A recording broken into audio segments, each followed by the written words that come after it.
자, 기본서 67페이지요.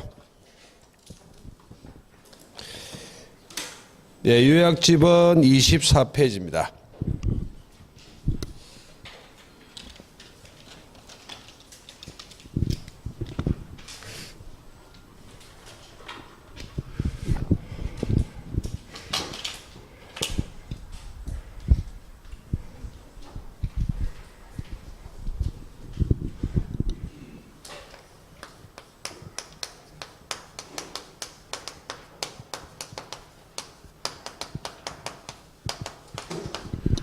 예, 비정상적 의사표시입니다. 법률행위를 성립시키는 가장 중심적 요소가 의사표시이기 때문에 의사표시가 유효해야만 법률행위도 유효할 수 있습니다. 의사표시가 정상적이어야만 의사표시가 유효하기 때문에 법률행위도 유효할 수 있지만 의사표시가 정상적이 아니라면 의사표시가 무효가 되거나 취소할 수 있기 때문에 법률행위 전체에 영향을 미치기 때문에 법률행위도 무효가 되거나 취소할 수 있는 법률행위가 되는 겁니다. 예, 정상적 의사표시는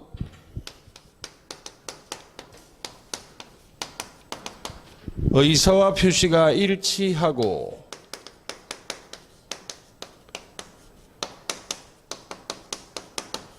의사표시에 하자가 없다면 의사표시가 정상적이기 때문에 법률행위도 유효할 수 있지만 의사와 표시가 불일치하거나 의사표시에 하자가 있다면 의사표시가 비정상적이기 때문에 법률행위도 무효가 되거나 취소할 수밖에 없습니다. 그때 비정상적 의사표시, 의사와 표시의 불일치는 민법이 셋을 규정하고 있습니다. 107조는 진이 아닌 의사표시, 즉 비진의 표시, 108조는 통정한 허위의 의사표시,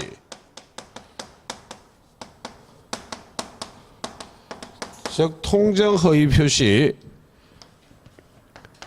109조는 착오에 의한 의사표시. 이 셋은 의사와 표시의 불일치고 110조는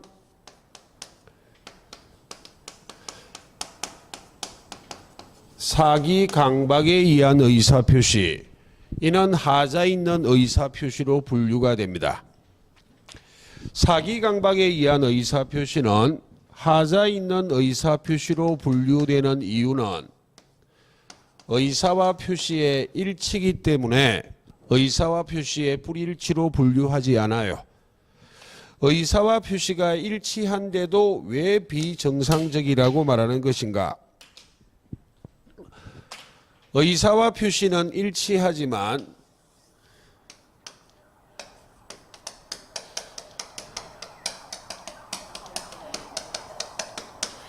의사를 결정하는 과정에, 의사를 형성하는 과정에 사기를 당했거나 강제 협박을 당했기 때문에 이는 하자 있는 의사표시로 분류되고 있어요. 그럼 의사와 표시의 불일치, 이 세 가지는 어떤 공통점, 차이점이 있는 것인가? 이 셋의 공통점은 의사와 표시의 불일치란 공통점이 있고, 차이점은 진이 아닌 의사표시는 의사와 표시의 불일치를 표의자가 알고 있어요. 통정 허위 표시도 알고 있어요. 근데 착오에 의한 의사표시는 표의자가 착오하고 있기 때문에 의사와 표시의 불일치를 모르고 있다는 데 차이점이 있습니다. 그럼 진이 아닌 의사표시와 통정 허위 표시는 무엇으로 구별하는 것인가? 이 통정으로 구별합니다. 통정이 없다면 통정허위 표시, 네, 통정이 있다면 통정허위 표시로 분류가 된다 하는 가장 기초적인 이와 같은 내용도 시험 지문에 물어보고 정답이 되기도 해요. 예, 가장 기본은 꼭 기억하셔야만 하겠습니다. 그럼 법조문 순서에 따라 이 네 가지를 지금부터 하나씩 확인해 보도록 하겠습니다. 자, 먼저 107조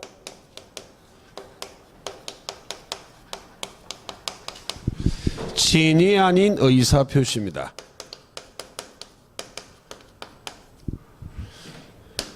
예, 가장 기본적인 예를 들 뿐이에요. 가령 예를 든다면 부동산을 소유하는 갑이 진인은, 즉 의사는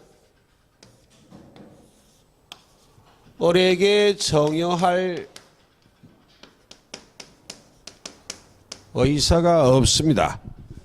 그런데 표시하기를 정여하겠다고 표시를 한 겁니다. 그럼 갑이란 자가 표의자, 을이 상대방이 될 것인데 이와 같은 정여계약이 진이 아닌 의사표시가 되기 위해서 네 가지 요건을 갖추어야만 합니다. 비정상적 의사표시라도 의사표시가 존재해야만 하고, 그럼 법률 사실 중 의사표시는 사람의 생각 중에 일정한 법률 효과를 발생시켜야지라는 생각을 외부로 나타낸 것이 의사표시지, 사람의 생각을 외부로 나타내도 일정한 법률 효과를 발생시키지 않는 것은 의사표시 아니라 그랬습니다. 명백한 농담이나 연극 배우의 대사와 같은 것은 일정한 법률 효과를 발생시키지 않기 때문에 의사표시 아닙니다. 그러니까 갑이 을에게 이와 같은 정여의 의사표시한 것이 명백한 농담이라면 진이 아닌 의사표시는 성립한다, 안 한다? 안 한다 이 말입니다. 자, 의사표시가 존재해야만 하고 의사와 표시의 불일치여야만 하고 의사와 표시의 불일치를 표의자가 알고 있어야 한다. 그리고 왜 진이 아닌 의사표시를 했는지 동기나 이유는 묻지 않는다 하는 네 가지 요건을 약간 유념하시고, 그래서 갑을 간의 정여계약이 진이 아닌 의사표시가 성립했다면 107조에서는 어떻게 처리할 것인지를 규정하고 있어요. 107조는 이 상대방을 중심으로 규정하고 있다는 말입니다. 이 가장 기본도 시험에 물어보기 때문에 이런 건 꼭 기억하셔야 됩니다. 합격으로 가는 길은 가장 기본을 실수 없이 정확하게 득점하는 것이 합격으로 가는 지름길이에요. 어려운 걸 하나 더 맞춰서 합격하는 거 아닙니다. 기본을 실수 없이 정확하게 득점하는 것이 합격으로 가는 길이에요. 어려운 걸 맞히는 건 고득점으로 가는 길이에요. 107조 제1항은 이렇게 규정하고 있어요. 본문에 진이 아닌 의사표시는 표시한 그대로 효력이 있다. 원칙은 유효해요. 원칙이 무효다, 이런 지문도 등장해요. 단서에는 무효라는 규정을 두고 있는데 이렇게 규정하고 있어요. 상대방이 표의자의 진이 아님을 알았거나 알 수 있었을 경우 무효로 한다. 이렇게만 107조 제1항에 규정하고 있기 때문에 107조 제1항 단서를 반대 해석한다면 결국 언제 유효가 되는지를 알 수 있다고. 상대방이 표의자의 진이 아님을 몰랐고 모른데 과실이 없다면 유효하다는 걸 알 수 있다. 그래서 원칙이 유효하기 때문에 원칙은 표시한 그대로 효력이 있기 때문에 이는 표시주의를 중시하는 입법주의라고 이거는. 거기까지는 시험에는 잘 안 물어봅니다. 그럼 만약 원칙에 따라 유효하다면 갑이 을에게 소유권 이전 등기해주면 유효한 정여계약도 있고 등기도 있기 때문에 상대방 소유권 취득하는 겁니다. 근데 시험에는 이 예외를 중심으로 물어본다고. 이해하셨습니까? 예.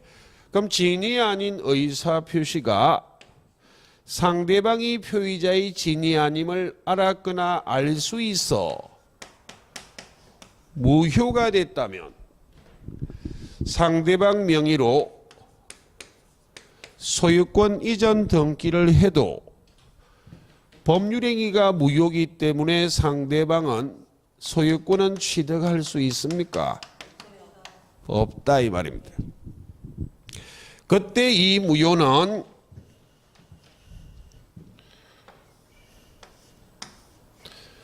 (103조가) 아닌 개별 규정 107조에 따라 무효가 됐기 때문에 이행하기 전에 이행할 필요는 없지만 이미 이행했다면 불법 원인급여에 해당하지 않기 때문에 부당이득 반환 청구할 수 있습니다. 예, 돌려달라 청구할 수 있어요. 를 이해하시고, 그럼 만약 상대방 명의로 지금 무효인 경우를 전제하여 설명하고 있어요. 상대방 명의로 등기된 것을 귀하로 하여 이 을이 이 부동산을 병과 매매 계약 등을 하고 소유권 이전 등기하면 이 제3자가 권리를 취득할 수 있는가라는 문제가 생기는 이유가 이 등기의 공신력을 인정하지 않기 때문에 이런 문제가 생기는 겁니다. 그럼 현행 부동산 등기 제도의 문제점, 등기의 공신력을 부정하고 있기 때문에 이 문제점을 보완하기 위한 제도가 여러 가지가 있지만 그중에 민법에 필요한 것은 등기의 공신력을 부정하는 문제점을 보완하기 위해서 법률이 이 제3자를 보호하겠다는 규정을 두고 있는 경우가 있어요. 법률이 제3자를 보호하겠다는 규정은 우리 시험에는 8개밖에 없어요. 비진의 표시, 통정허위 표시, 착오, 사기강박, 계약의 해제, 표현들이 가등기 담보, 명의신탁이요. 그럼 이건 비진의 표시이기 때문에 제3자를 보호하겠다는 규정을 두고 있다는 말입니다. 즉 진이 아닌 의사표시의 무효는 선의의 제3자에게 이 무효를 대항, 즉 주장하지 못한다 라는 규정을 두고 있습니다. 그럼 이 제3자가 선의이기만 하면 법률상 보호가 되어 권리를 취득할 수 있는 것이지 무과실은 요건이다 아니다. 무과실은 요건이 아니기 때문에 선의이기만 하면 과실이 있어도 법률상 보호가 되어 권리를 취득할 수 있습니다. 예. 이와 같이 의사표시의 무효를 선의의 제3자에게 대항하지 못한다라는 규정을 두고 있는 무효를 상대적 무효라고 말해요. 상대적 무효이기 때문에 다음 주에 배울 민법 139조 무효행위 추인할 수 있어요. 139조의 무효행위 추인은 상대적 무효를 추인하지 절대적 무효를 추인할 수 없으므로 대표적인 절대적 무효 103조 반사의 질서행위에 해당하여 무효인 경우, 그 예시규정 104조 불공정한 법률행위에 해당하여 무효인 경우, 그리고 강행법규를 위반하여 무효인 경우, 이와 같은 절대적 무효는 추인하지 못합니다.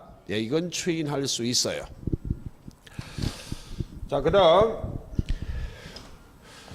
이 상대방의 악의 또는 과실을 누가 입증할 것인가?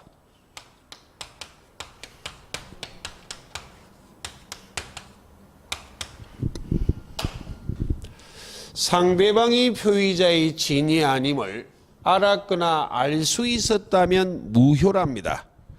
그럼 상대방의 악의 또는 과실을 입증하면 유리한 지위에 서는 자는 무효를 주장하는 자다, 유효를 주장하는 자다. 아이, 손 받치고 있습니다. 지금 무효를 주장하는 자 아니냐고. 그런데 그래서 보시다시피 입증 책임이란 논점이 너무 어렵기 때문에 수업 시간에는 이유를 설명하지만 시험장에는 문제를 풀 때는 분석 안 할 거예요. 기억 좀 하시라 이 말입니다. 지난주에 했던 불공정한 법률행위, 지금 하는 비진의 표시에서 입증 책임을 물어보면 누가 입증하는 것이다? 무효를 주장하는 자. 불공비무. 좀 기억하시란 이야기입니다. 예. 라는 걸 이해하시면 될 것이고, 그 다음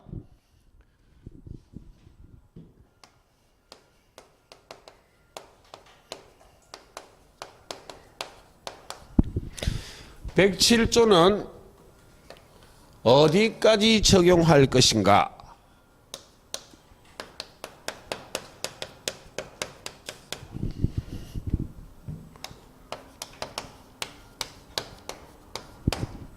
신공주에 적용하지 않는다를 좀 기억하란 말입니다.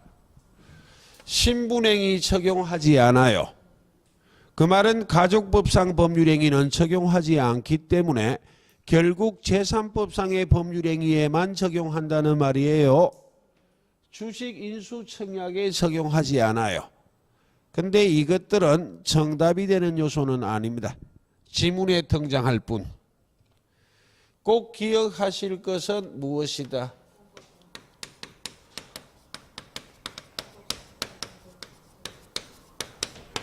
공법상 행위 107조를 적용하지 않는다. 그뿐만 아니라 비정상적 의사표시 이 네 가지의 공통점 중에 하나가 공법상 행위는 이 네 가지는 적용한다 안 한다. 안 한다를 좀 기억하라는 이야기입니다. 그러므로 공법상 행위에 적용을 하지 않기 때문에 사인의 공법상 행위도 적용하지 않아요. 이 공법상 행위 적용하지 않는다에 관계된 판례를 시험에 물어본다고. 이 판례를 물어볼 때는 사직은 제출 행위를 물어본다고요. 사표를 던졌는데 진이 아닌 의사표시로 사표를 던졌다고. 되겠죠? 예. 공무원이 진이 아닌 의사표시로 사직원을 제출한 것은 사인의 공법상 행위이기 때문에 107조를 적용하지 않기 때문에 이 논리를 적용을 안 한다고요. 언제나 유효합니다. 언제나 집에 가서 푹 쉬어야 돼요. 그걸 기억하라고 그 당시에 대표적인 사건을 예를 든다면 1980년도에 공무원 숙청 사건이 있었거든. 전모 씨가 정권의 정통성이 없기 때문에 공무원들을 정권의 하수인으로 만들기 위해서 전 공무원을 일괄 사표 제출을 요구하고 선별 수리해버렸습니다. 물론 그때 안 잘린 분들이 하수인 역할을 했다는 말은 아니에요. 지극히 자기 기준이라. 그 당시에 해직된 공무원이 엄청나게 많았다고요. 차후 문민정부가 태동이 되고 너무너무 억울하기 때문에 소송을 시작했지만 단 한 분도 복직이 된 분이 있다 없다? 없어요. 공무원은 진이 아닌 의사표시로 사직원을 제출해도 언제나 유효하기 때문에 절대로 복직되지 않습니다. 예. 그 다음 근로자의 사직원 제출 행위는 공법상 행위가 아니라 사법상 행위이기 때문에 이 규정을 그대로 적용하는 겁니다. 그대로 적용하기 때문에 근로자의 개별 사직은 따져봐야 돼요. 근로자가 개별적으로 진이 아닌 의사표시로 사직원을 왜 제출하는가? 대표적인 예가 신임도 척정이에요. 고상한 말로 신임도 척정이지 월급 올려달라 이 말이에요. 능력에 비해서 월급이 적으면 임금이 적으면 진이 아닌 의사표시로 사표 팍 던져버린다고. 사용자가 필요하면 작거든. 왜? 라고 물어보면 내가 이 돈 받고는 일 못하지. 임금투쟁을 혼자서 한다 이 말입니다. 그리 하다 잘린 사람이 있잖아요. 뻥입니다. 뻥이에요. 개별 사직은 따져봐야 돼.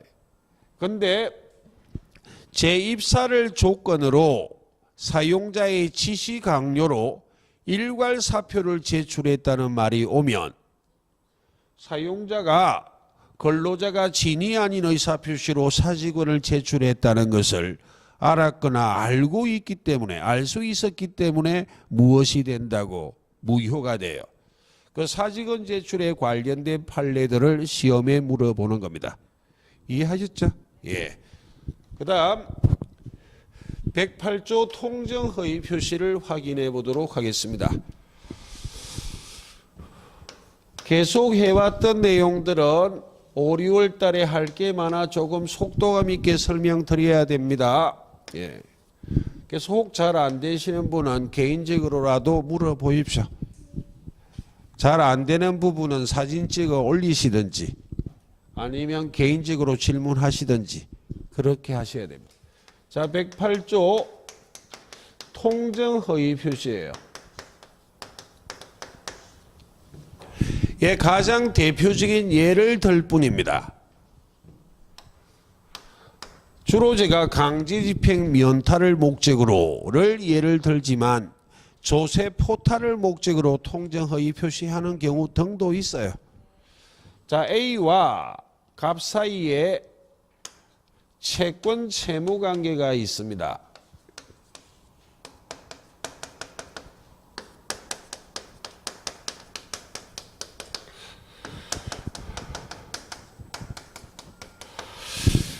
그럼 변제기가 도래했을 때 채무자인 갑이 채권자인 A에게 이 채무를 변제하면 문제가 없지만 채무를 변제하지 않는다면 채권자는 채무자의 일반 재산을 강제집행할 수 있어요. 이 강제집행을 면할 목적으로 채무자인 갑이 친한 친구인 을과 통정하여 즉 서로 짜고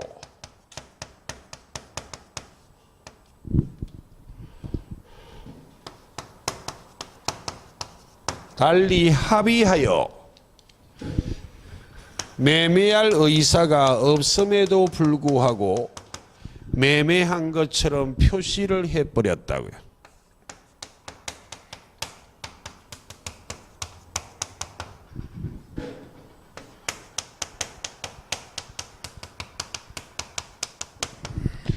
그럼 가장 매도인 이 갑의 입장에서는 의사는 매매할 의사가 있다 없다? 없어요. 근데 표시하기를 무엇한 것처럼 표시하였다? 매매한 것처럼. 그럼 갑을 간의 이 가장 매매가 통정허위 표시가 되기 위해서 5가지 요건을 갖추어야만 하는데 진이 아닌 의사표시와 통정허위 표시는 너무너무 비슷해요. 대표적인 차이점이 통정이 있다면 통정 허위 표시, 통정이 없다면 진이 아닌 의사 표시. 그 네 가지 요건은 똑같아요. 비정상적 의사 표시라도 의사 표시는 존재해야만 한다. 의사와 표시의 불일치여야만 한다. 의사와 표시의 불일치를 표의자가 알고 있어야 한다.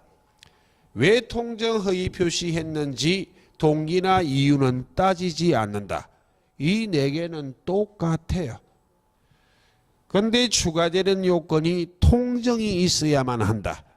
되겠죠? 예, 그게 추가될 뿐이에요. 이때 통정의 의미는 대법원 판례가 무엇이라고 말해? 합의를 의미한다. 통정 허위 표시가 성립하기 위해서 합의를 요한다, 요하지 않는다.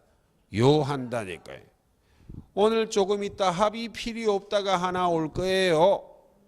그것하고 뒤죽박죽 섞여버리면 안 돼.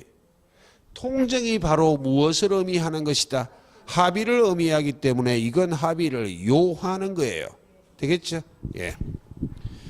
그럼 갑을간의 이 가장매매는 통정허위 표시가 되는 겁니다.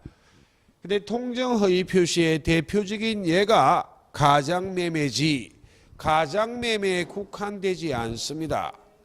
가장의 무엇, 허위의 무엇, 이런 말들이 등장하는 것은 전부 다 무엇이다? 통정허위 표시요. 그럼 허위의 건저당권을 설정하는 행위, 허위의 건저당권이요. 통정허위 표시다? 아니다. 허위의 무엇 전부 통정허위 표시라니까요. 허위의 건저당권을 설정하는 행위는 통정허위 표시다? 아니다. 이라니까요. 통정허위 표시에 해당하니까 108조에 따라 무효가 된 것이지 103조는 적용한다? 안 한다? 안 하기 때문에 허위의 건저당권을 설정하는 행위는 반사의 질생이 아닙니다. 108조, 103조가 아닌 개별 규정에 따라 무효가 된 거예요. 그래서 이 가장매매가 108조의 통정허위 표시에 해당한다면 가장매도인, 가장매수인 당사자 간에는 무효예요.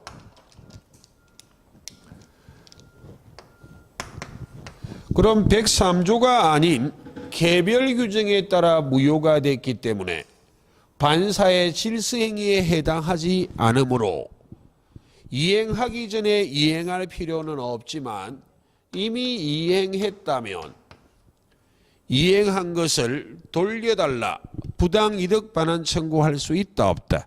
있어요.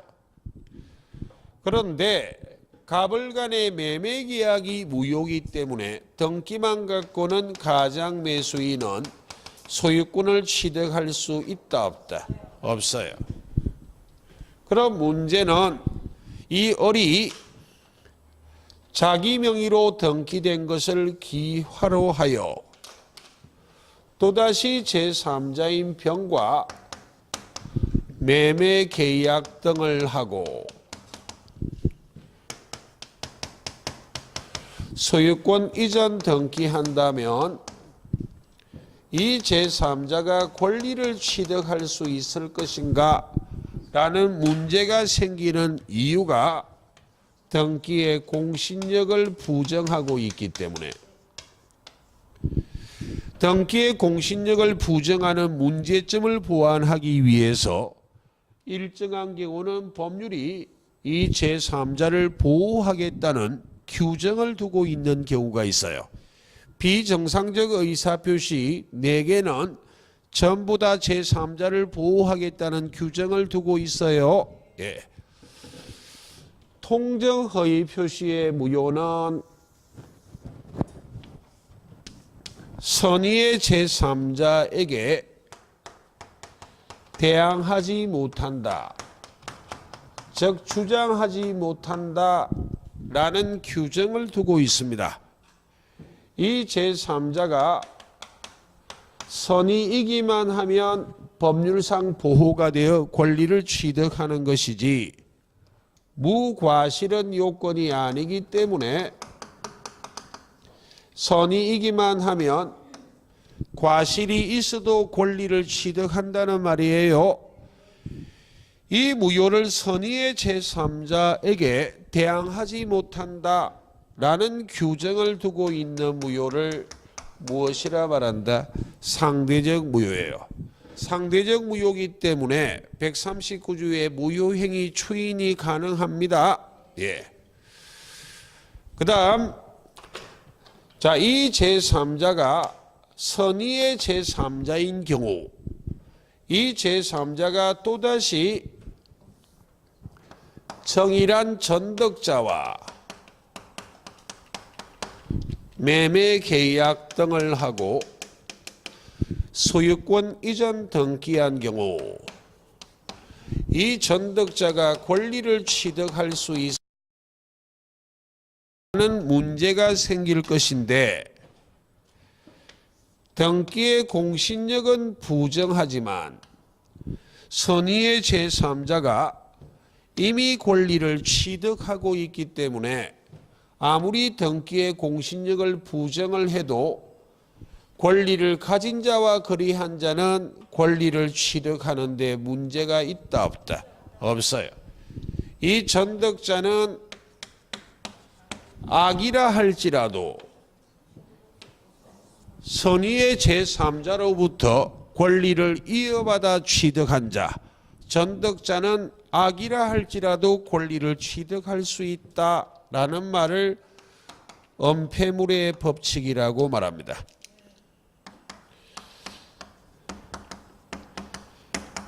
이 엄폐물의 법칙이란 의미가 전덕자의 입장에서는 이 선의의 제3자가 엄폐물 역할을 했다는 말이에요.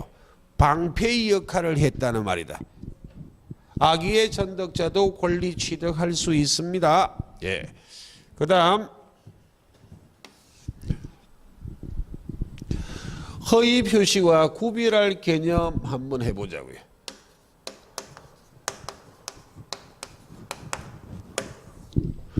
언익행위는 통정 허위 표시와 구별이 된다고. 그럼 허위 표시와 구별된다는 이야기는 언익행위는 허위 표시다 아니다? 아니에요. 지금은 제가 예를 든 것이 갑을 간에 가장매매만 했지 숨어있는 행위는 있다 없다? 없어요. 근데 숨어있는 행위가 있는 통정 허위 표시가 있습니다. 예.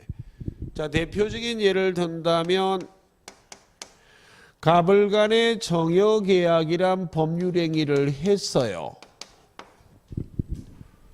그런데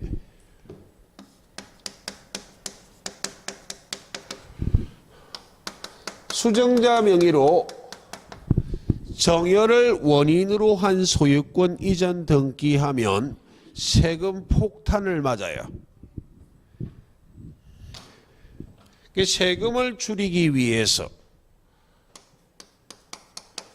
매매한 것처럼 가장하여 매매를 원인으로 한 소유권 이전 등기한 사건이에요.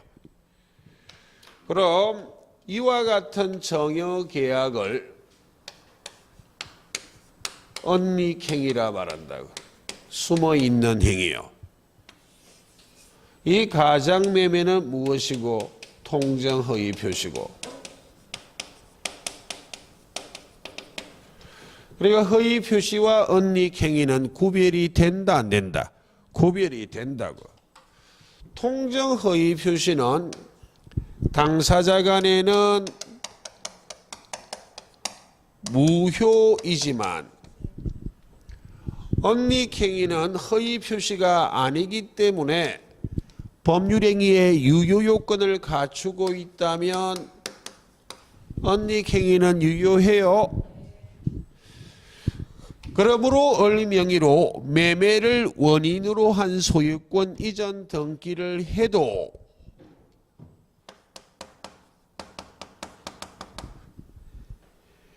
유효한 법률행위가 있기 때문에 권리는 취득할 수 있다 없다?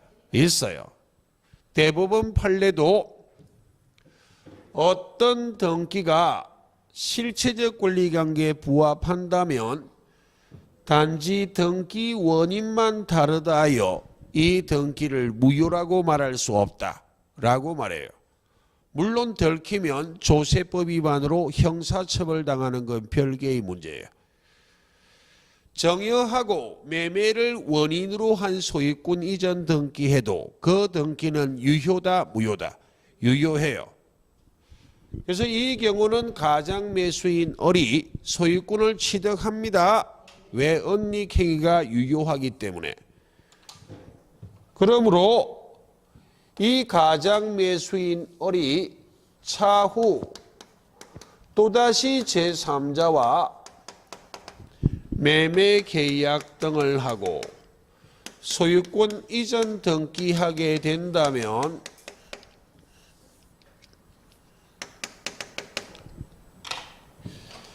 이 등기의 공신력은 인정하지 않지만 이 제3자는 권리를 가진 자와 거래한 자이기 때문에 권리를 취득하는 데 문제가 있다 없다?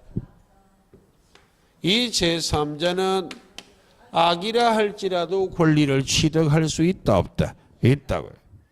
그래서 언익행위가 있는 통정허위 표시와 언익행위가 없는 통정허위 표시가 여기서 차이가 난다고.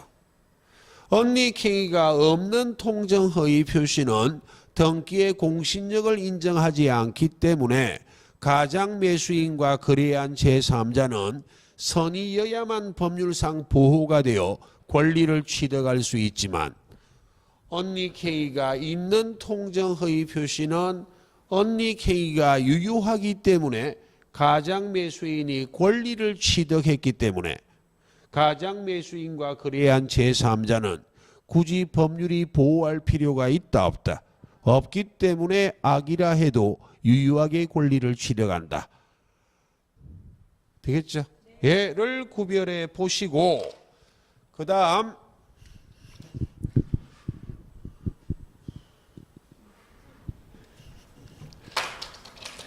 자, 통정허위 표시가 무효라면 취소할 게 없어요. 그런데도 우리나라 대법원 판례가 이와 같은 채권자를 보호하기 위해서 통정허위 표시가 무효인데도 채권자 취소권의 대상이 된다는 게 대법원 판례입니다.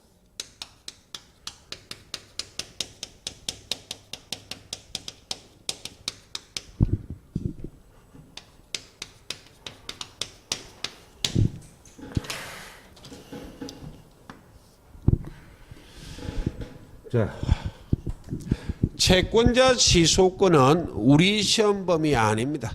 다만 이 용어를 약간 유념하라고 참고로 설명드리면 가불간의 행위가 채권자를 해하는 행위잖아요. 사해행위라 사해행위. 이 채무자가 채권자의 강제집행을 면탈하기 위해서 자기 재산을 빼돌려버렸잖아. 채권자에 대해서 해가 되는 행위라고 사해행위요. 그래서 이 통정허위 표시가 채권자를 해하는 사해행위가 된다면 채권자가 무엇을 행사할 수 있다고? 취소를요. 무효라면 원래는 취소할 게 없어요. 취소할 수 있는 법률행위는 취소할 수 있는 상태는 유효한 상태입니다. 그러니까 취소권을 행사하면 소급하여 무효가 되거든. 근데 통정허위 표시는 당사자 간의 무효인데도 우리나라 대법원 판례가 채권자를 보호하기 위해서 채권자가 무엇할 수 있다고 말한다? 취소할 수 있다고 말해요. 라는 걸 이해하시고 그럼 선의의 제3자에게 이 무효를 대항하지 못한다라고 말할 때 제3자란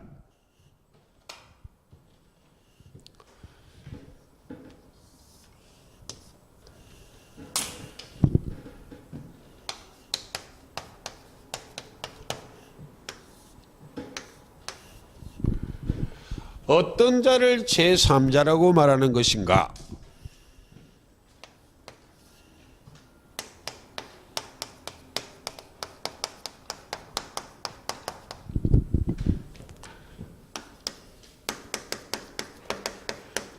구체적인 예를 억지로 암기하지 않아요.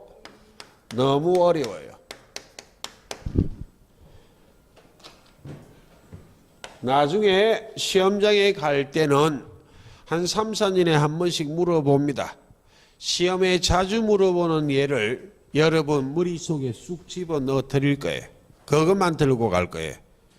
왜 구체적인 예들을 이해하기 위해서 민법 전체를 다 알아야 돼.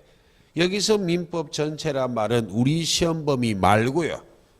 원래 민법 전체를 다 알아야만 그 예들을 이해할 수 있어. 그래서 어렵다고. 세부적인 내용을 모두 암기하지는 않아요. 최소한 이해할 수 있는 데까지만 이해하면 돼요. 그럼 이 제3자는 가장매도인, 가장매수인, 당사자가 제3자일 수는 없잖아. 당사자는 제외해야지. 그리고 포괄성계인이요. 포괄성계인의 대표적인 예가 상속인이에요. 가장매도인이 사망하거나 가장매수인이 사망했을 때 그 상속인은 법률상 당사자와 동일시해요. 그러니까 제3자에 해당하는지 여부를 물어볼 때 상속인 이런 말이 등장하는 것은 제3자다 아니다. 아니라니까요. 당사자 및 포괄성계인 이외의 자로서 그리고 엔드의 개념이에요.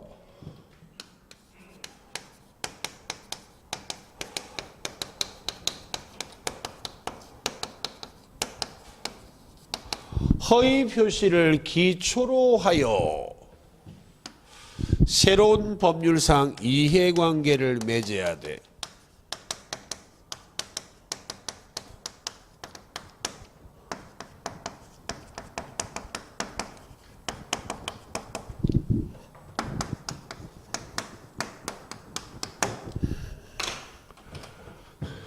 허위 표시를 기초로 해야 돼요. 그리고 새로운 법률상 이해관계를 맺어야 되기 때문에 허위 표시 이전의 제3자는 여기에 제3자에 해당한다 안 한다? 안 한다니까. 대표적인 예로 이 A는 가장매도인 가장매수인 아니잖아요.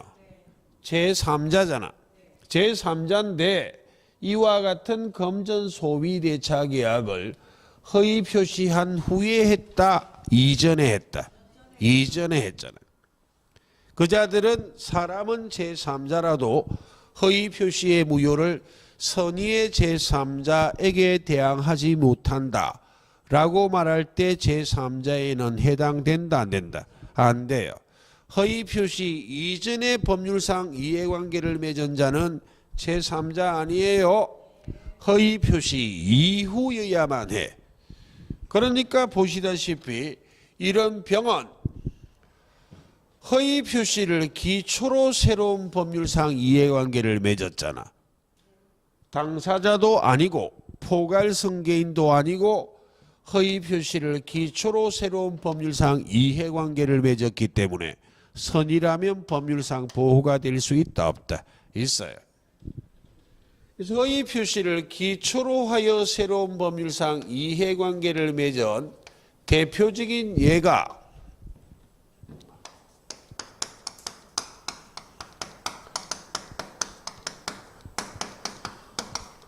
여기까지만 기억할 거예요. 양수인이 포괄적인 용어고 그 대표적인 예가 매수인이에요. 가장 양수인으로부터 뭔가 새로운 법률상 이해관계를 맺었다. 이런 얘기를 하는 자들이 무엇이다? 제3자라고.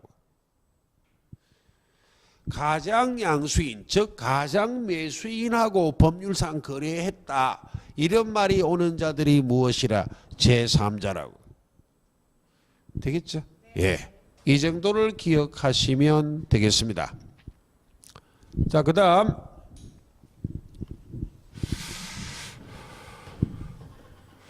이거 107조 좀 지워야 됩니다. 사진 찍을 분은 107조만 한 카트 찍으십시오. 안 찍어도 되면 지워도 되겠습니까? 예, 고맙습니다.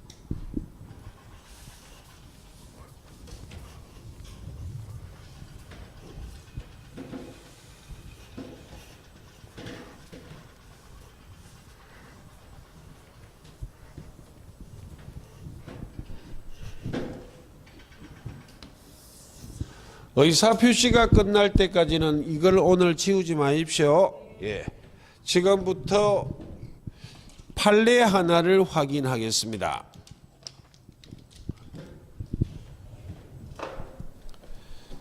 예, 판례집 들고 오셨죠? 예. 없는 분은 같이 좀 보시고요. 예, 몇 페이지인가 하면 예. 판례집 26페이지 테마 6 통정허위 표시에서 오른쪽 페이지 5번이요.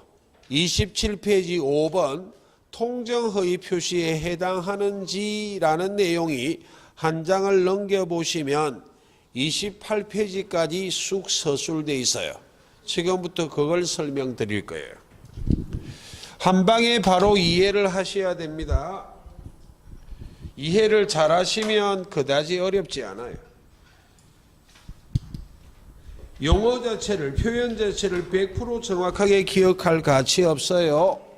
판례 3가지를 설명드릴 거예요. 그럼 결론은 통정허위 표시에 해당하는지 해당하지 않는지 그걸 구별해내면 돼요.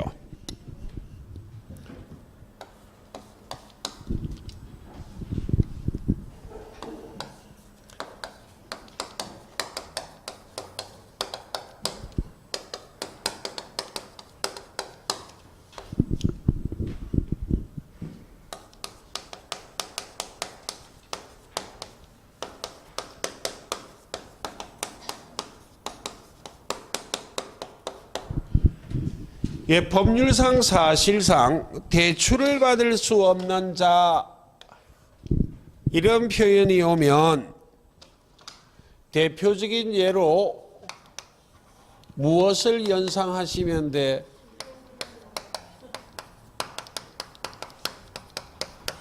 신용불량자를 연상하시면 돼요.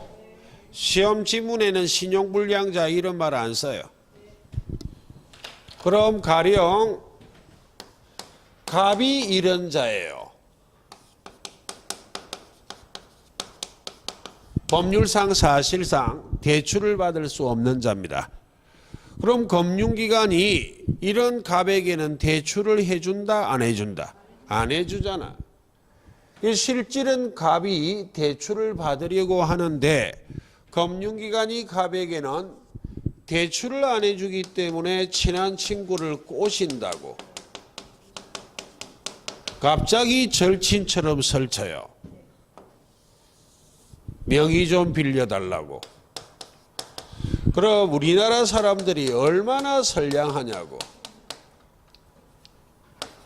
거절을 못합니다. 거절을. 야, 이 이름 좀 빌려주는데 그게 뭐라고 이래 이야기하면 말을 못해요. 그래서 대출 약정을 하는 경우가 있다고. 그럼 제가 판례를 이해하라고 과장되게 설명드립니다. 지금부터 하는 판례들은 금융기관 시선에서 바라보면 돼요. 이 금융기관은 유태인의 DNA가 흐른다고요.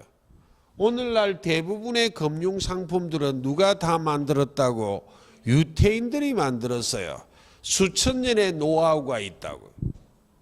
돈 장사하는데 귀재들입니다. 그럼 유럽 사람들은 돈 장사를 못해서 못해요. 성경에 하지 말라 돼 있어. 주님이 주신 대로 거두어라 돼 있다. 성실하게 농사를 지어야지 돈놀이 하면 된다 안 된다. 안 내기 때문에 유태인들이 그 맹점을 이용해서 오랜 세월 동안 돈놀이 합니다. 유럽 사람들은 유태인을 엄청 싫어해요. 유태인 절대로 선량한 민족 아닙니다.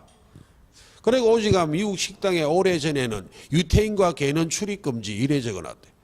오랜 세월 동안 민중들을 착취를 했기 때문에. 물론 처음 시작할 때는 나라가 없어 토지가 없어 할 수 없이 잔물이 걸렸겠지만 조금 하다 말아야지. 오직하면 히틀러 같은 사람들이 학살을 했겠느냐고요. 유태인들은 엄청 싫어합니다. 유럽 사람들은. 오랫동안 착취를 당했기 때문에. 저 유태인 안 싫어합니다. 살아생전에 단 한 번도 만난 적이 없어요. 유태인은. 싫어할 이유가 없지. 과장되게 이야기하는 것은 판례를 이해하라는 취지예요. 금융기관은 피도 눈물도 없습니다. 돈 빌려주고 빌려 쓰는 데는. 손해보는 짓은 절대로 한다 안 한다. 유태인하고 똑같아요.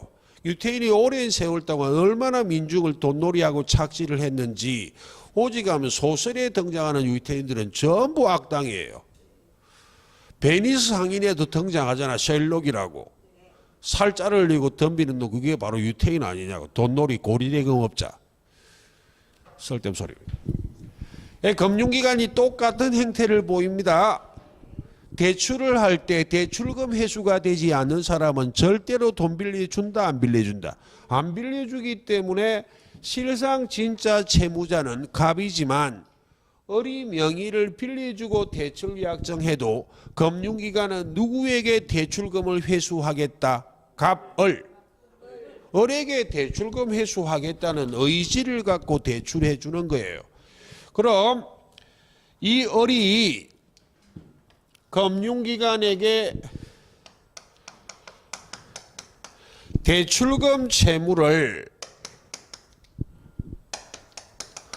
부담하기 위해서는 이 대출 약정은 유효가 돼야만 한다고. 되겠습니까? 대출금 약정이 무효라면 을이 대출금 채무는 부담한다 안 한다? 안 하기 때문에 대출 약정은 유효가 돼야만 해요. 유효가 돼야만 하기 때문에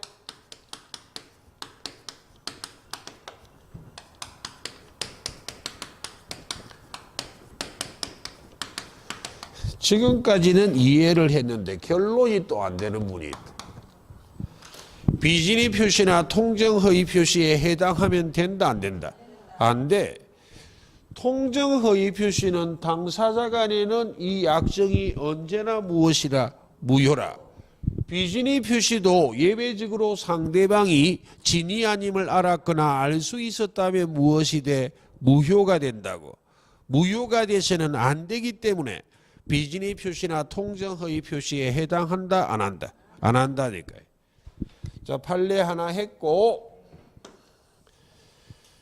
근데 이런 표현에 너무 집착하지 말라는 취지예요. 이걸 적은 이유는 판례가 신불자 이런 말 한 적 없어요. 이렇게 말했지. 이 표현을 보고 신용불량자 등을 말하는구나 라고 떠올려서 이해를 하라는 이야기. 판례를 이해할 때는 철저히 누구 시선에서 바라본다? 금융기관이요. 유태인 시선에서 바라보라 이 말입니다. 두 번째요.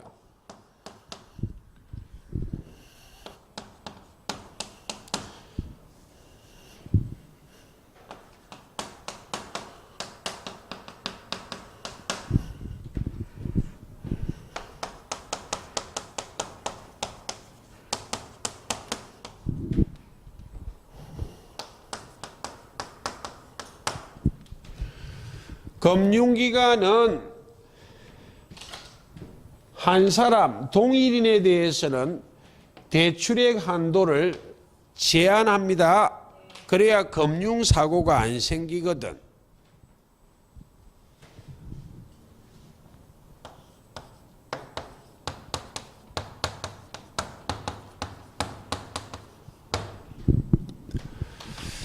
동일인에 대한 대출액 한도를 제한한 법령이나 금융기관 내부 규정을 회피할 목적으로, 이 말을 달리 이렇게도 표현합니다. 여신 한도를 제한하는 법령이나 금융기관 내부 규정을 회피할 목적으로. 그럼 이해를 하실 것이, 갑이 신불자 아니에요. 엄청난 재력가일 수도 있어. 과장되게 표현하면. 가령 예를 들어서 금융기관 내부 규정이 동일인한테는 10억 한도, 더 이상 대출은 안 해준다, 이렇게 정하고 있다면 갑이 이미 10억을 대출을 받았어. 재산은 수백억이 있어도 주로 대부분의 재산이 부동산인 경우가 많잖아요. 됐습니까? 그럼 부동산은 현금화하기 힘들잖아. 꼭 현금화하려면 헐값에 팔면 되지. 그 짓은 한다 안 한다? 안 하기 때문에. 그래서 대출을 이빠이 다 받아서 지금. 그러니까 할 수 없이 재력은 있지만 친한 친구를 꼬실 수 있잖아요.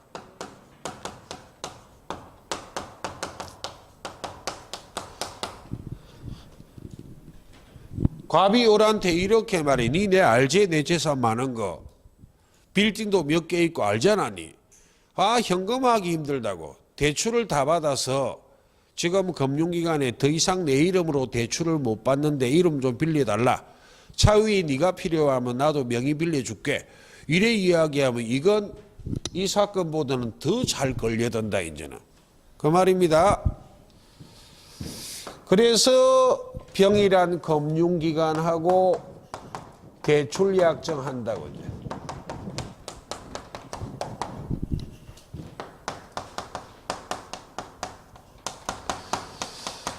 이 대출 약정이 통정허위 표시에 해당할 것인가에 대해서는 이걸 금융기관 양해 사건이라 말해요.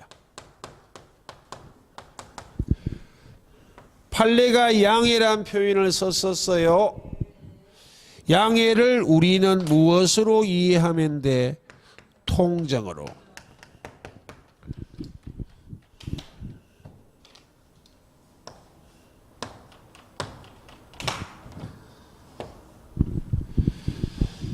금융기관이 이와 같은 사정을 알고 양해했다면 이 대출 약정은 통정허위 표시에 해당하여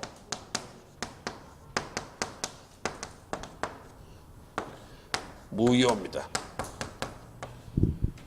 금융기관이 이와 같은 사실을 알고 양해를 했다면 대출 약정이 무효가 되기 때문에 명의 대여자는 대출금 채무를 부담한다 안 한다?